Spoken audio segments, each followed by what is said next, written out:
அருள் நிறைந்த மரியே வாழ்க, ஆண்டவர் உடனே பெண்களுக்குள் ஆசி பெற்றவள் நீரே, உடைய திருவயிற்றின் கனியாகிய இயேசுவும் ஆசி பெற்றவரே. புனித மரியே, இறைவனின் தாயே, பாவிகளாய் இருக்கிற எங்களுக்காக இப்பொழுதும் எங்கள் இறப்பின் வேளையிலும் வேண்டிக் கொள்ளும். Amen. Praise the lord. Praise the lord. எல்லோரும் தயவு செய்து அமரவும். அன்பு தம்பி அமல்ராஜ் மற்றும் தம்பி ஜான் கென்னடி மற்றும் எத்தனையோ அருட் சகோதரிகள், அன்பு மக்கள் எல்லோரும் கூடியிருக்கிறீர்கள். உங்கள் எல்லோரையும் பார்த்து எவ்வளவோ சந்தோஷம் அடைகிறேன். ஆவியானவர் தாமே இந்த மாலை வேளையிலே நம்மோடு இருந்து அவரது வசனத்தை நமக்கு கற்றுக் கொடுத்து சத்தியத்திலே நம்மை வழிநடத்துவாராக. ஆமென். ஹல்லேலூயா, ஹல்லேலூயா, ஹல்லேலூயா. சங்கீதம் 104:30 சொல்லுகிறது, தேவனது ஆவியானவர் எல்லாவற்றையும் புதுப்படைப்பாக மாற்றுகிறார். ஆம், 2வது குறிப்பேடு 16:9 சொல்வது போல, ஆகாயத்தில் சுற்றித் திரிகிற பறவை உலகமெல்லாம் காண்பது போல தேவனது கண்கள் அவருக்காக யார் யார் காத்திருக்கிறது, அவரது ஆவியின் அபிஷேகத்துக்காக யார் தாகமாயிருக்கிறார்கள் என்று அந்த தேவனது கண்கள் அவரை தேடுவோருக்காக தேடுகிறது. ஆம், தொடக்க நூல் 2:9 வாசிக்கிறோம், தேவன் தன் ஆவியை நம்மிலே ஊதிட மனிதன் வாழும் ஆன்மாவாக மாறுகிறான். நாம் ஒரு பக்கம் சரீரமாயிருக்கிறோம், இன்னொரு பக்கம் ஆன்மாவாயிருக்கிறோம், மறுபக்கம் ஆவியாயிருக்கிறோம். இதனால் தான் 2 தெசலோனியர் 5:23 அந்நாள் வரை தேவன் உன்னை நம்பி உன் கரங்களிலே கொடுத்த சரீரத்தையும் ஆன்மாவையும் ஆத்துமாவையும் நீ பத்திரமாக பாதுகாத்துக்கொள் என்று பவுல் சொல்லுகிறார். இயேசுவில் அன்பார்ந்த சகோதர சகோதரிகளே, நாம் யார்? தேவன் தன் ஆவியை நம்மிலே ஊதிய போது மனிதன் ஜீவிக்கின்ற ஒரு ஆத்துமாவாக மாறினான் என்று தொடக்க நூல் 2:9 சொல்லுது. அதனால தான் ரோமையர் 8:15 வாசித்தோம்னா, நாம் எப்படி வாழ்வது, இந்த பாவ உலகத்திலே எப்படி வாழ்வது, எதற்காக ஜெபிப்பது என்பது எல்லாவற்றையும் ஒரு மனிதனது ஆத்மாவோடு தேவனது ஆவி ஆத்மா இணையும் போதுதான் மனிதன் இந்த உலகத்திலே இருந்தாலும் வானகத்தில் இருக்கிற ஆவியானவரது சக்தியையும் ஞானத்தையும் பெற்று வாழ முடியும். அதனால்தான் ஆத்துமாவோடு தேவனது ஆவியோடு நம் ஆவி இணையும் போது பரலோகத்தில் இருக்க எல்லா ஆசீர்வாதமும் நமக்கு கிடைக்கிறது. சில நேரங்களில் நாம் எப்படி ஜெபிப்பது என்று கூட நமக்கு தெரியாது. ஆவியானவர் நமது ஆத்துமாவை வழிநடத்தும் போதுதான் நாம் உண்மையிலே ஜெபிக்க ஆரம்பிக்கிறோம். நாம் வாசிக்கிறோம் யோவான் 1:9, எல்லா மனிதரையும் ஒளிர்விக்கின்ற அந்த ஒளி இந்த உலகத்திலே வந்திருந்தோம், மனிதன் அந்த ஒளியை இன்னும் நிறைவாக பெறவில்லை. யோவான் 1:4-5 வரை வாசிக்கிறோம், அந்த ஒளி உலகிற்கு வந்தது, ஆனால் அதை இருள் அணைத்து போட முயற்சித்தது. ஆனால் அந்த இருளின் முன்பு இந்த ஒளி ஒளிர்கின்றது. இன்றும் நம்முடைய வாழ்க்கையிலே பலவிதமான கட்டுக்கள், பலவிதமான பாவ உறவுகள், பாவ வாழ்க்கைகள், இதை வாழ்ந்து கொண்டே இன்னும் மனிதன் தேவனை தேடுகிறான். அவன் தேவனை கண்டுகொள்வதில்லை. தேவனது ஆவியானவர் நம்மை அழைக்கின்றார். அதனால்தான் மத்தேயு 12வது அதிகாரத்தில் வேதனையோடு ஆண்டவர் சொல்வார், 29வது வசனத்தில், வலியவன் வந்து ஒரு வீட்டுக்கு திருடன் வரும்போது அவன் வீட்டில் இருக்கிறவனை விட வலியவனா இருந்தா தான் வீட்டுக்குள்ள வந்து வீட்டின் எஜமானனை கட்டி போட்டு அந்த வீட்டில் இருக்கிறதெல்லாம் திருடிட்டு போயிடுவான். அதுபோல நீ தேவனது பிள்ளைன்னு சொல்லிக்கிட்டலாம், ஆனா தேவனது வல்லமையின் அபிஷேகத்தோடு நீங்க வாழலைனா எந்த நேரத்திலையும் உலகத்திலிருந்து வருகிற கெட்ட ஆவிகள், சரீர வாஞ்சைகள், பாவ கட்டுக்கள் உங்களுடைய வாழ்க்கையிலே நுழைந்து உங்களை ஒன்றுமில்லாமல் ஆக்கிவிடும். அதனால் தான் மத்தேயு 12:30 ஏசப்பா சொன்னாங்க, அவரோடு தேவனது ஆத்துமாவோடு உங்கள் ஆத்துமா இணையலேனா இந்த உலகத்துல தேவனுக்காக நீங்க வாழ மாட்டீங்க. One who doesn't united with me will scatter. உலகத்துல அவன் சிதறி விட்டுருவானா. என்னோட இராதவர் உலகின் நண்பனாயிருவான், தேவனுக்கு ரோதியாயிருவான். தேவனோடு சேர்ந்து, தேவனது ஆவியோடு சேர்ந்து ஒரு மனிதன் இந்த உலகத்துல உழைக்க கத்துக்கலைனா இந்த உலகத்தின் சக்திகள்னால அவனது வாழ்க்கை சதறடிக்கப்படும். கோயிலுக்கு போவாங்க, நிம்மதி இருக்காது. பரிசுத்த ஆவியை பெறன்னு ஜெபிப்பாங்க, ஆனா அடி மேல அடி விழுகும்.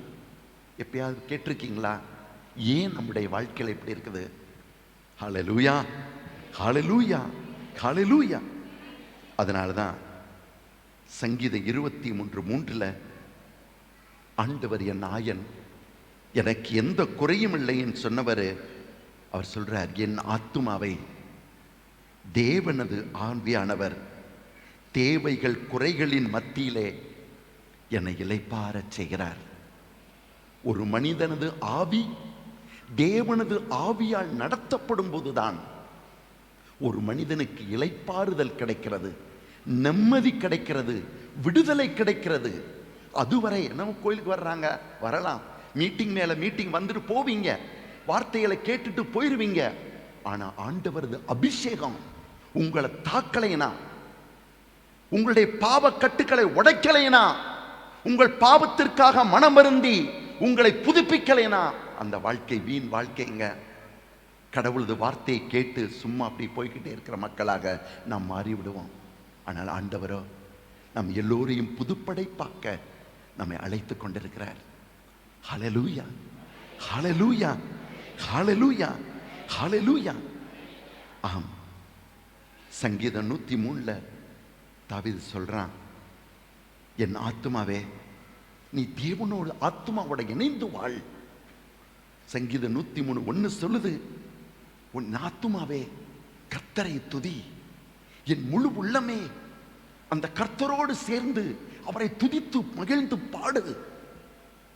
இது ஒரு அனுபவம், இது உள்ளத்தின் ஆழத்திலிருந்து நமக்கு வேணும்.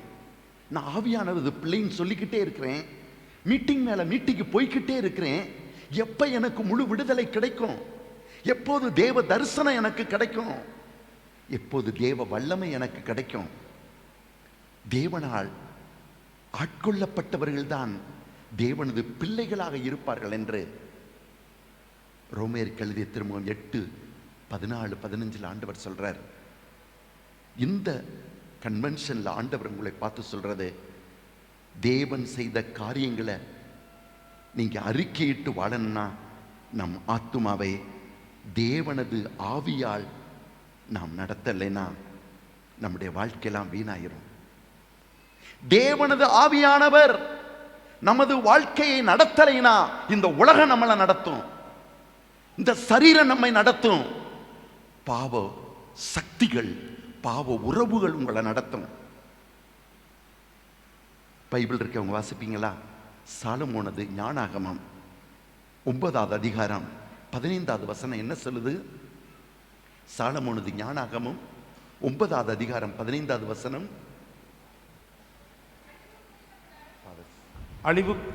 அழிவுக்குரிய உடல் ஆன்மாவை கீழ் நோக்கி அழுத்துகிறது. ஐயா, நீ ஜாக்கிரதையா இல்லைனா அழிவுக்குரிய இந்த சரீரம், இந்த மாம்சம், இந்த சாரீர வாஞ்சைகள் உன் ஆத்துமாவை கீழே இழுத்து போட்டுரும். Your body will drag you to the mud. Be careful.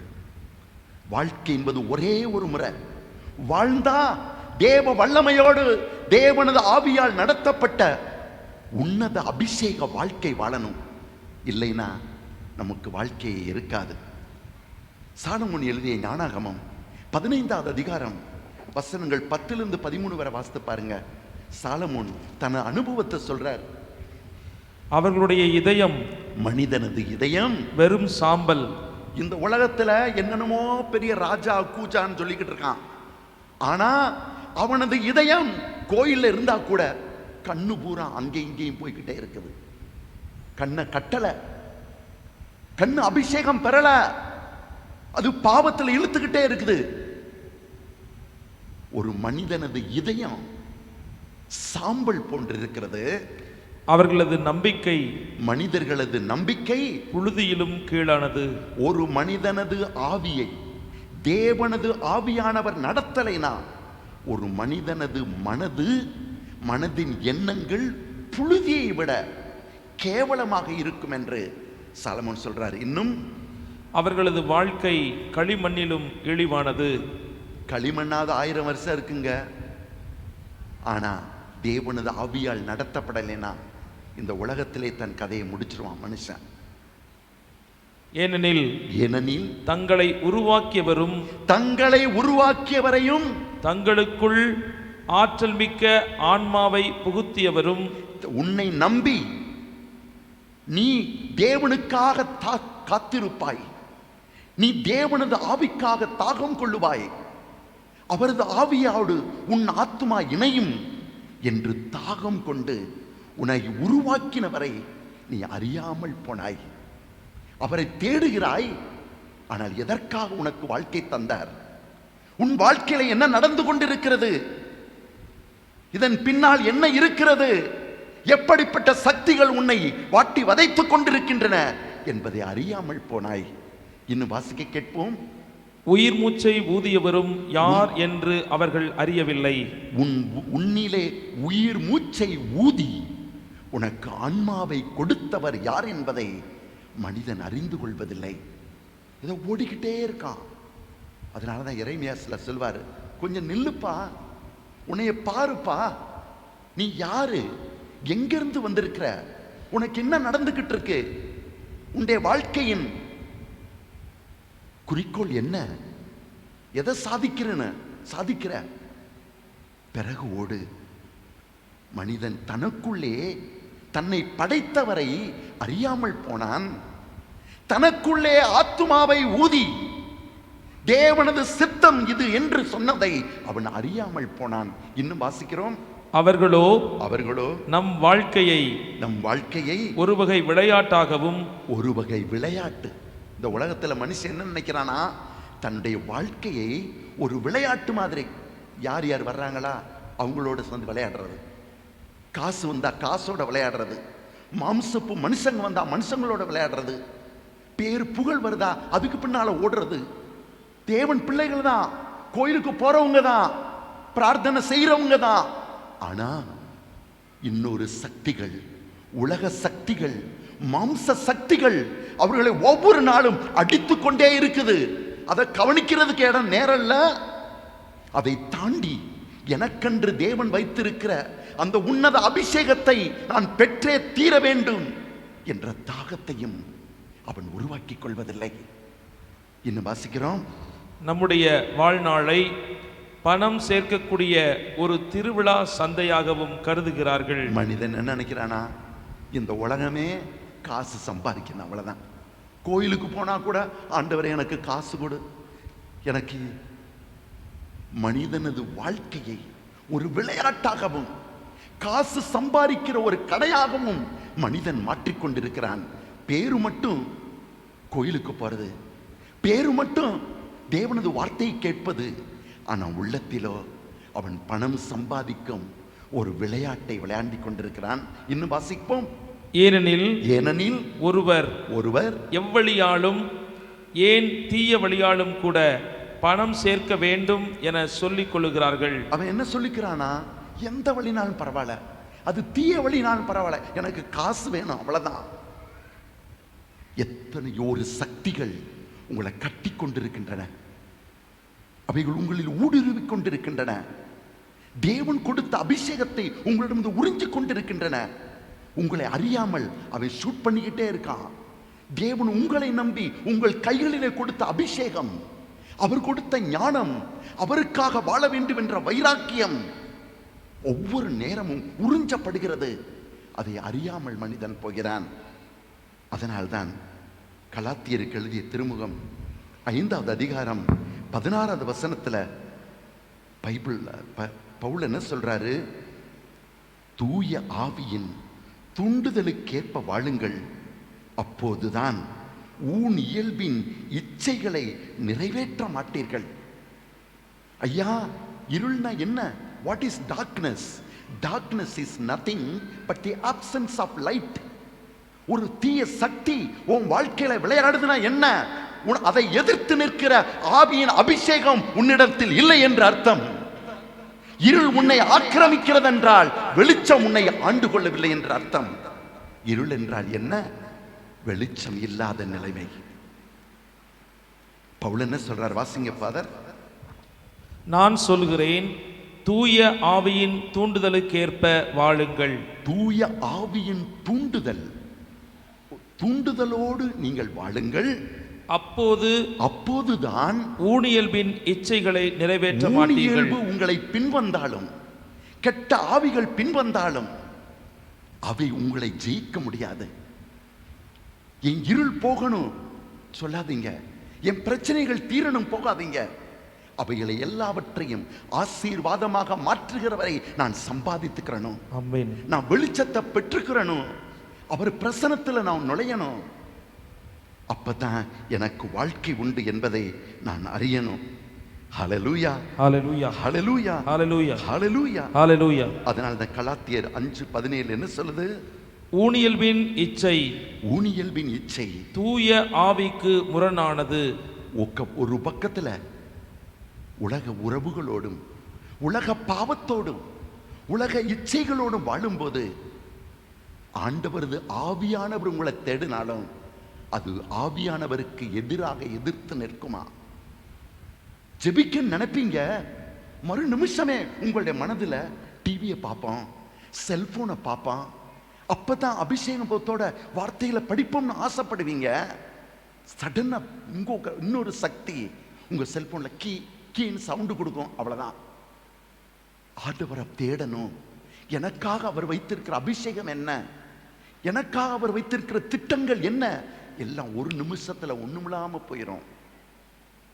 ஊன் இயல்பின் சக்திகள் நம்மை ஆட்கொள்ள வருகின்ற ஆவியானவரோடு யுத்தம் செய்கின்றன. வாசிங்க ஃபாதர்.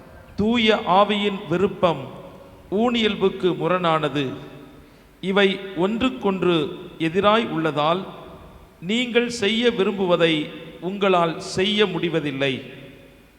நீங்கள் தூய ஆவியால் வழிநடத்தப்பட்டால் திருச்சட்டத்திற்கு உட்பட்டவர்களாய் இருக்க மாட்டீர்கள். ரோமையருக்கு எழுதிய திருமுகம் 8:13. வலதுகையை மேல உயர்த்தி சொல்லுவோமா எல்லாரும்? வலதுகையை மேல உயர்த்தி ரோமையருக்கு எழுதிய திருமுகம் சொல்லுங்க. ரோமையருக்கு எழுதிய திருமுகம் 8வது அதிகாரம் 13வது வசனம் 13வது இறைவார்த்தை. நீங்கள் ஊனியல்புக்கு ஏற்ப வாழ்ந்தால் சாகத்தான் போகிறீர்கள். ஆனால் தூய ஆவியின் துணையால் உடலின் தீச்செயல்களை சாகடித்தால் நீங்கள் வாழ்வீர்கள். கடவுளின் ஆவியால் இயக்கப்படுகிறவர்களே கடவுளின் மக்கள். ஆமென். கண்களை மூடி அந்த வலது கை இதயத்தின் மேல வைத்து அந்த சத்தியத்தை அப்படியே உள்வாங்குவீங்களா? நீங்கள் ஊன் இயல்புக்கு ஏற்றபடி வாழ்ந்தால் கண்டிப்பா சாக போறீங்க. என்ன சாவு? பாவத்தின் கூலி மரணம். கடவுளை தேடுவீங்க, படிக்க முடியாது. பைபிளை திறப்பீங்க, அதன் அர்த்தம் உங்களுக்கு புரியாது. இன்னொரு சக்தி உங்களோட, மரணத்தின் சக்தி உங்களிடத்தில் வேலை பண்ணிக்கிட்டே இருக்கும். பாவத்தின் கூலி மரணம். செபிக்க முடியாது. பாவத்தின் கூலி மரணம். கஷ்டப்பட்டு சம்பாதிப்பீங்க, கையில ஒண்ணுமே நிக்காது. இன்னொரு சக்தி உங்களோட போரிட்டு கஷ்டப்பட்டு சம்பாதிச்ச எல்லாத்தையும் ஒண்ணுமில்லாமக்கிறோம். பாவத்தின் கூலி மரணம். குடும்பத்தில் என்னென்னமோ நினைப்பீங்க, குடும்பத்தில் மரணம் வரும். கணவன் மனைவியிடத்தில் சண்டை, பிள்ளைய இஷ்டப்படி திரியுதுக. குடும்பத்துல மரணம், செய்கிற தொழில்ல மரணம், சரீரத்துல மரணம். என்னால் இந்த மரணத்தோட வாழ்வீர்கள். கடவுளது ஆவியானவர் சொல்லுகிறார், நீங்கள் ஊன் இயல்புக்கு ஏற்ப வாழ்ந்தால் வெளிச்சத்தை பொருதாத வரை இருப்பது மீளனாது இருள்தான், மீதமானது இருள் ஒன்றுதான். ஊன் இயல்புக்கு ஏற்ப நீங்கள் வாழும்போது கண்டிப்பாக சாவீர்கள். தூய ஆவியால் அந்த ஊன் இயல்பை நீங்க சாகடிக்கணும். இதுதான் கிறிஸ்தவ வாழ்க்கை. கிறிஸ்தவ வாழ்க்கை என்றால் என்ன? தேவனது ஆவியால் இந்த ஊன் இயல்பை சாகடிக்கணும். வெளிச்சத்தை பொருதின பிறகுதான் அந்த இருள் போயிடுது. அதனாலதான் ரோமேயர் 8:11 இடதுகையை மேல உயர்த்தி சொல்லுவீங்களா? இடதுகை மேல உயர்த்தி ரோமேயருக்கு எழுதிய திருமுகம் 8வது அதிகாரம் 11வது வசனம். 16வது வசனம். இறந்த இயேசுவை உயிர்த்தெழச் செய்தவரின் ஆவி உங்களுள் குடிகொண்டிருந்தால் கிறிஸ்துவை உயிர்த்தெழச் செய்த அவரே உங்களுள் குடிகொண்டிருக்கும். தம் ஆவியினாலே சாவுக்குரிய உங்கள் உடல்களையும் உயிர் பெறச் செய்வார். வலதுகை இதயத்து மேல வச்சு கொஞ்ச நேரம் அப்படியே ஜெபம் பண்ணுவீங்களா? இயேசுவை, மரித்த இயேசுவை ஜீவனோடு எழுப்பின அதே ஆவியானவர் உங்களில் இருந்தால் உங்களது வாழ்க்கையிலே மரண கட்டுக்களை கொண்டு வருகிற எல்லா கட்டுக்களையும் உடைத்து உங்களையும் அதே ஆவியானவர் அந்த சமாதியிலிருந்து வெளிக்கொண்டு வருவார், மரணத்திலிருந்து வெளிக்கொண்டு வருவார், உங்களையும் ஒளிர்வரச் செய்வார். ஹல்லேலூயா. உங்கள் ஆத்துமாவின் நிலைமை என்ன? இன்னைக்கு ஆண்டவர் உங்களை கூப்பிட்டாருன்னா உங்க ஆத்துமாவை யார் நடத்திக்கிட்டு இருக்கா? பக்தன் பாடுறான், கிறிஸ்தவ குடும்பத்திலே பிறந்திருக்கலாம், புண்ணிய காரியங்கள் நீங்க செய்திருக்கலாம், உங்கள் ஆத்துமாவை நீங்க இழந்து போனாலோ ஆத்துமாவிற்கு பதிலாய் எதை கொடுப்பாய்? ஹல்லேலூயா. ஓர் நாள் கடவுள் முன்பு நிற்க வேண்டுமே, ஓர் நாள் கடவுள் முன்பு நிற்க வேண்டுமே, என்ன பதில் சொல்வாயோ இப்போதே தியானி பாயே. தியானம் செய் மனமே, தியானம் தியானம் செய் மகளே, தியானம் செய் மகளே. நீ கட்டின வீடு உங்களோடு வராது, அணிந்திருக்கிற தங்கச் சங்கிலி உங்களை ரட்சிக்காது. கட்டின வீடு உங்களோடு வராது, அணிந்திருக்கும் தங்கச் சங்கிலி உங்களை ரட்சிக்காது. இந்த உலகமும் அதன் வைபவமும் அழிந்து போகுமே, தேவன் சித்தம் செய்வோரே எந்நாளுமே வாழ்ந்திடுவாரே. உங்க கணவன்மார்கள் அங்கே இருக்க மாட்டாங்கோ, உங்க மனைவிமார்கள் உங்களுக்காக பேச மாட்டாங்கோ, உங்க கணவன்மார்கள் அங்கே இருக்க மாட்டாங்கோ, உங்க மனைவிமார்கள் உங்களுக்காக பேச மாட்டாங்கோ, உங்க பிள்ளைகள் தாய் தந்தையர்கள் சிபாரிசு செய்ய மாட்டாங்கோ, நீங்களே சுயமாய் பதில் சொல்லணும். உன் ஆத்துமாவை எதற்காய் விற்று போட்டாயோ? ஆண்டவருக்கு ஒரு நாள் கணக்கு தரணும். ஒருத்தன் முட்டா பையன் சொன்னானா, கடவுளது ஆசீர்வாதத்தை பெற்று வயல்ல நல்லா விளைஞ்சிருக்கு, ஆண்டவருக்கு ஸ்தோத்திரம் சொல்லி, எனக்கு ஏன் ஆண்டவர் இதை கொடுத்திருக்கிறாரு, இதுக்கு பின்னால இருக்கிற அவரது திட்டம் என்ன, ஏன் ஆண்டவர் இந்த குடும்பத்தில் என்னை வச்சிருக்கிறாரு? Acts of the Apostle chapter 13 verse 36. David in his generation served God. தாவீது தன் தலைமுறையிலே தேவனது சித்தத்தை அவன் செய்து முடித்தான். அப்போஸ்தலர் நடவடிக்கை 13:36. தாவீது தம் காலத்து மக்களிடையே, தம் காலத்திலே, தம் காலத்தின் மக்களின் மத்தியிலே கடவுளின் திட்டத்தை நிறைவேற்றி இறந்தார். கடவுளின் திட்டத்தை நிறைவேற்றினார். நீங்க இந்த உலகத்தில் இருக்குது, அதுக்கு பின்னால ஒரு திட்டம் இருக்குது. உங்களுக்கு கஷ்டங்களும் துன்பங்களும் துயரங்களும் சோதனை வருதா, அதுக்கு பின்னால ஒரு திட்டம் இருக்கு. ஏன் ஆண்டவர் உங்களை இந்த குடும்பத்தில் வச்சிருக்காரு? உலகமெல்லாம் சம்பாதித்து லாபம் என்னையா? அந்த முட்டா பையன் சொன்னானா, ஏன் ஆண்டவர் எனக்கு இவ்வளவு கொடுத்தாருன்னு தெரியல. அவன் சொன்னானா, என் வீட்டை இடிச்சிட்டு தானியத்தை பூரா சேர்த்து வைப்பேன், அதோட இருக்கக்கூடாதா?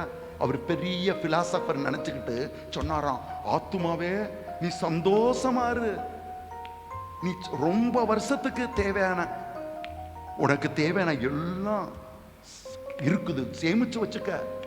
ஆண்டவர் சொன்னா, அவருக்கு ஒரு நல்ல பேர் கொடுத்தாராம். என்ன பேரு? ஃபூல், முட்டாளே, அறிவிலியே. நீ சம்பாதிச்சதை எவன் கொண்டுட்டு போறானா?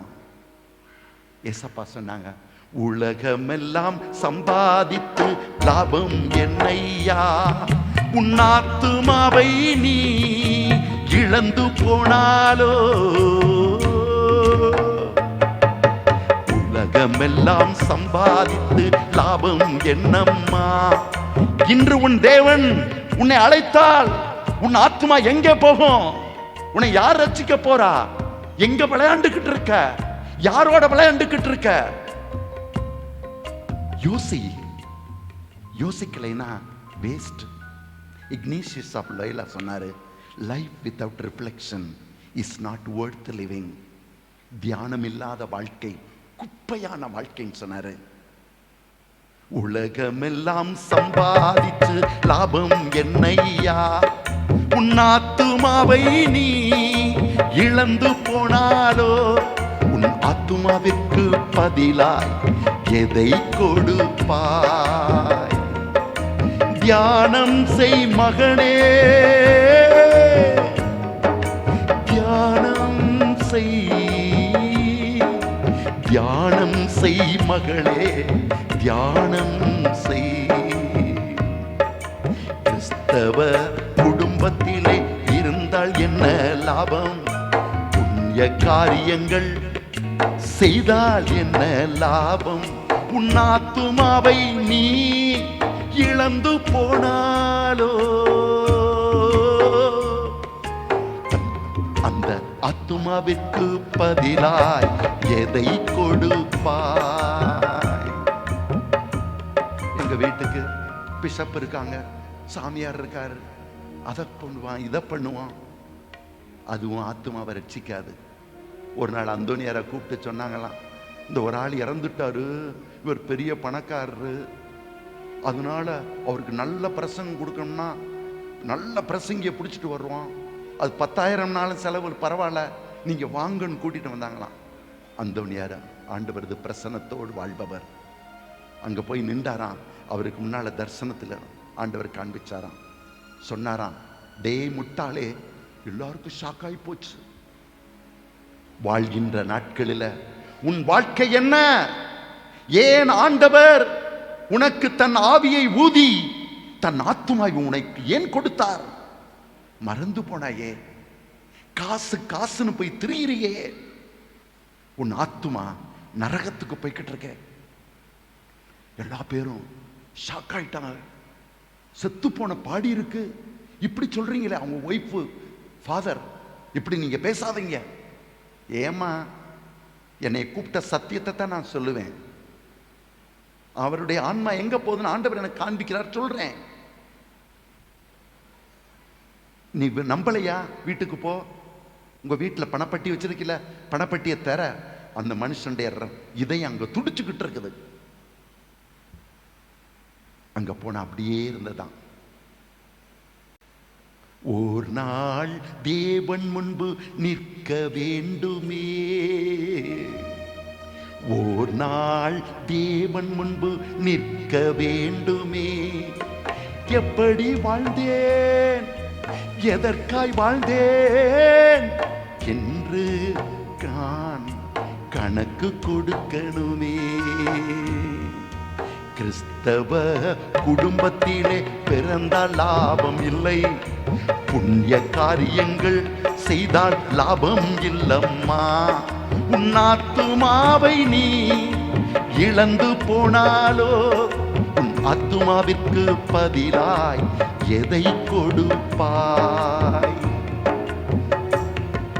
வலதுகை மேல உயர்த்தி அப்படியே ஜெபிப்போமா. இன்னைக்கு ஆண்டவர் உங்களை கூப்பிட்டாருன்னா, உங்களை படுக்கையில வச்சிருக்கிறாங்க, கண்ணை மூடி தியானிங்க. யார் யாரோ வந்து என்னென்னமோ சொல்லிட்டு போறாங்க, அவ்வளவுதான். கூட்டிட்டு போறான். இன்னும் ஒரு 4-5 நிமிஷத்துல மணியில உங்க பாடியை கொண்டு போறாங்க. என்னென்னமோ சேலை, என்னென்னமோ நகை நட்டு எல்லாத்தையும் விட்டுட்டு போற. அதுக்காக எவ்வளவு டென்ஷன். ஆண்டவர் அறியறதற்கு டென்ஷன் ஆனியா? அவரது அபிஷேகம் பெறணும்னு நீ என்ன செஞ்சீங்க? உங்க ஆத்துமா கட்டப்படுகிறதே. தூய ஆவியானவரை, இயேசுவை உயிரோடு எழுப்பின அதே ஆவியானவரை ஒரு மனிதன் சம்பாதித்துக் கொண்டாள். அதே ஆவியானவர் மரிக்கும் நிலையிலே இருக்கிற ஒவ்வொன்றையும் அவர் உயிர்ப்பிப்பார். ஆவியானவர் எங்கு உண்டோ அங்கு விடுதலை உண்டு, அங்கே வெற்றி உண்டு, அங்கே அபிஷேகம் உண்டு, அங்கே தாகம் உண்டு, அங்கே இரக்கம் உண்டு, அங்கே மீட்பு உண்டு. அப்பா, உமக்காக தாகம் கொள்ளும் இதைத்த தாங்கப்பா. ராஜா, உன் பிரசன்னம் போதுமையா. முடிஞ்சவங்க முழங்கால் இருந்து அப்படியே உங்களுக்கு ஒப்பு கொடுப்பீங்களா? எப்போதும் எனக்கு போதுமையா,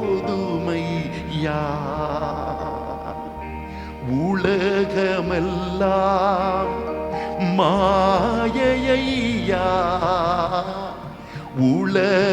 உலகமெல்லாம் மாயையா, உம் அன்பு ஒன்றே போதுமையா.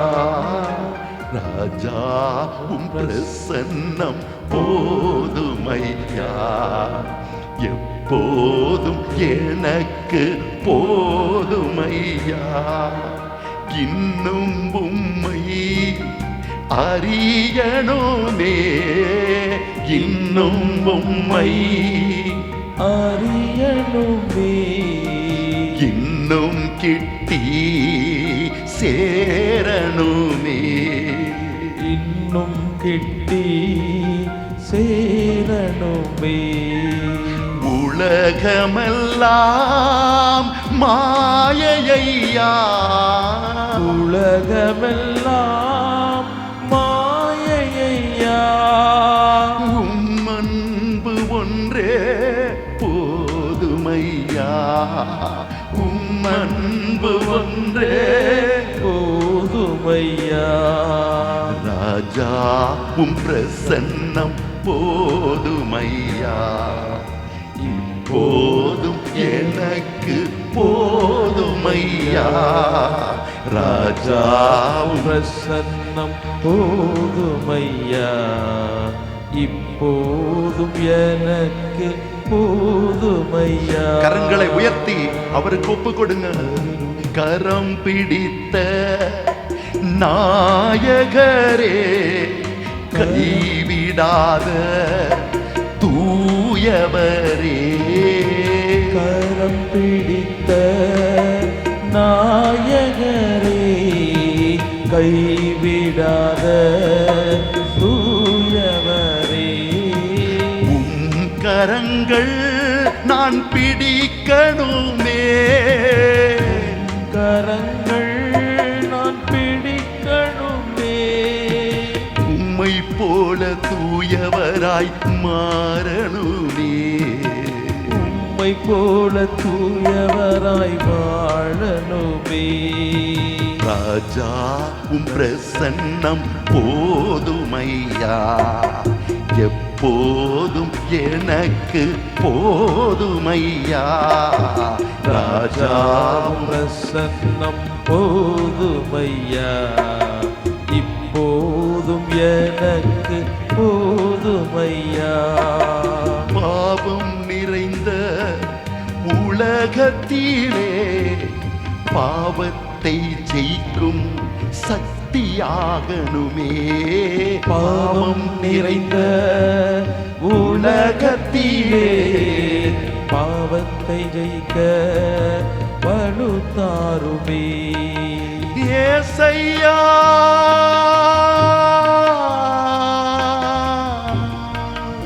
ஏசையா,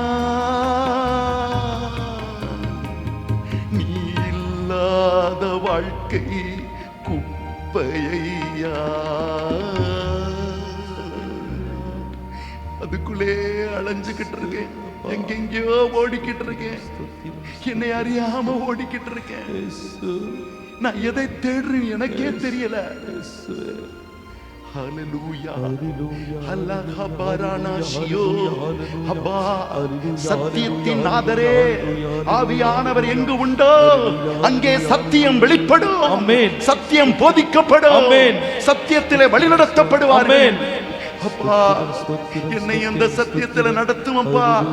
என்னை அறிந்து கொள்ள ஞானம் தாங்கப்பா. ஹல்லேலூயா, ஹல்லேலூயா, ஹல்லேலூயா, ஹல்லேலூயா. அல்லாஹ் ஹபாரானாஷியோ அஸ்ததரரா பாராஷியோ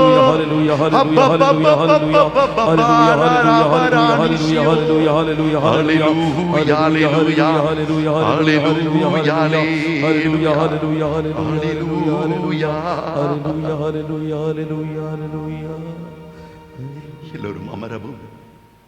அன்பு மகனே, மகளே, உன் ஆத்துமாவிற்காக இயேசு தன் உயிரையே கொடுத்தார். உனக்கு தெரியுமா இந்த சத்தியம்? யோவான் 3:16 இவ்வாறு சொல்லுகிறது, தேவன் உலகை எவ்வளவோ அன்பு செய்தார், தன் ஒரே மகனை நமக்காக அளித்தார். ஏயா, எதுக்குயா? அவரை அன்பு செய்யும் விசுவசிக்கும் மக்களிலே ஒருவர் கூட அழிந்து போகாமல் தன் பிள்ளைகள் எல்லோரும் நித்திய வாழ்வு பெற வேண்டும் என்று அவர் தன்னையே பலியாக்கினார். ஒரு நிமிடம் கண்களை மூடி 2 கைகளை இதயத்தில் வைத்து சத்தியத்தை உள்வாங்குங்க. தேவன் எதுக்கு உலகத்துக்கு வந்தாரு? நீ அழிஞ்சு போக கூடாது. நீ நித்திய ஜீவனை எப்படியாவது பெற்றுக்கிறணும். இதுதான் முதல் சத்தியம். ஏசப்பா சொன்னாங்க, ஆவியானவர் வரும்போது நான் உங்களுக்கு கற்றுக் கொடுத்ததை எல்லாவற்றையும் அவர் கற்றுக் கொடுப்பார். ஆம், உன் ஆத்துமாவின் நிலைமை என்ன? ஆவியானவர் உங்களுக்கு போதிப்பார் இதை. யோவான் 16:8 அவர் வரும்போது பாவத்தை பற்றி அறிக்கையிடுவார். உங்களது வாழ்க்கையை அவர் காண்பிப்பார்.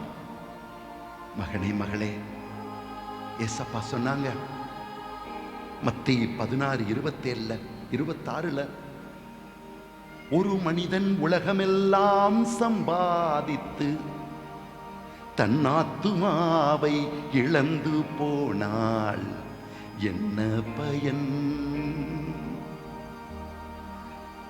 தன் ஆத்துமாவிற்கு பதிலாக அவன் எதை கொடுப்பான்? நான் எத்தனையோ புஸ்தகம் எழுதினேன், சாரி. நான் எத்தனையோ வருஷம் உமக்காக சேவை பண்ணேன், சாரி. ஆண்டவர் நம்மளை பார்த்து கேட்கிறார். 3 யோவான் 2 வசனம், உன் ஆத்துமா வாழ்ந்தாள் நீ எல்லாவற்றிலும் சுகமாயிருப்பாய். உன் ஆத்துமா செத்து போச்சனா நீ உள்ளுக்கு செத்துக்கிட்டே இருப்ப. அந்த செத்த ஆவிகள், கெட்ட ஆவிகள் உன்னை அலைக்கழிக்கும். நீதிமொழிகளின் புஸ்தகம் சொல்லுது, தேனில் ஈ விழுந்துச்சுன்னா அந்த ஈயும் சாகும், அந்த தேனையும் அதை அழிச்சிடும், நாசமாக்கிறோம், கெட்ட வாசனையை உருவாக்கும். நீ தேனை போல இருக்கலாம், ஆனா உன்னுடைய வாழ்க்கையில எது விழுந்திருக்குதுன்னு உன்னை நீ கவனிக்கலைனா, உன்னுடைய வாழ்க்கையில விழுந்த உறவுகள், உன் வாழ்க்கையில ஏற்பட்டிருக்கிற பழக்க வழக்கங்கள், உன் வாழ்க்கையில இருக்கிற மனதிலே ஓடிக்கொண்டிருக்கிற ஆசா பாசங்கள் உங்களை எங்க இழுத்துட்டு போகுது, உங்களை என்ன செஞ்சுக்கிட்டு இருக்கு என்பதை அறியலைனா அவ்வளவுதான். நான் செமினர்ல மத்திய பிரதேசத்தில் படிச்சுக்கிட்டு இருக்கும்போது எங்கள் அப்பா கிட்ட நான் ஒரு லெட்டர் எழுதியிருந்தேன். அங்கே நார்த் இந்தியாவில் நான் மட்டும்தான் வேஷ்டி கட்டியிருந்தேன், அவங்க எல்லாம் பைஜாமா போட்டிருக்காங்க. நார்த் இந்தியன்ஸ் கையிலேயே பிடிச்சி இழுப்பாங்க. நான் சொன்னேன், அப்பாவுக்கு ஃபோன் லெட்டர் எழுதியிருந்தேன், அப்பா நான் செமினேரினா ஏதோ ஒரு பரிசுத்தமான இடம் நினச்சிட்டு வந்துட்டேன், இங்கே வந்தால் தான் தெரியுது நரகமே இங்கே தான் இருக்குது, என்னால் முடியாதுப்பா, இந்த பையன் எப்படி நம்மளை பண்ணிக்கிட்டு இருக்கான், அதனால நான் வீட்டுக்கு திரும்பி வந்துடுறேன். அப்போ எங்கள் அப்பா ஒரு லெட்டர், அவர் திருப்பி லெட்டர் எழுதினார், தம்பி உலகமெல்லாம் சாக்கடையாக இருக்கட்டும்பா, நீ ஏப்பா சந்தனமாக இருக்கக்கூடாது, உலகமெல்லாம் சாக்கடையா இருக்கட்டும், நீ எப்ப சந்தனமா இருக்கக்கூடாது, உலகமெல்லாம் பாவத்தின் பின்னால ஓடிக்கிட்டு இருக்கட்டும், நீயே மகனே அவரது ஆவியால் நிரப்பப்படக்கூடாது, நீயே அவரது வல்லமையோடு இருக்கக்கூடாது. ஆண்டவர் உங்களை பார்த்து கேட்கிறார்,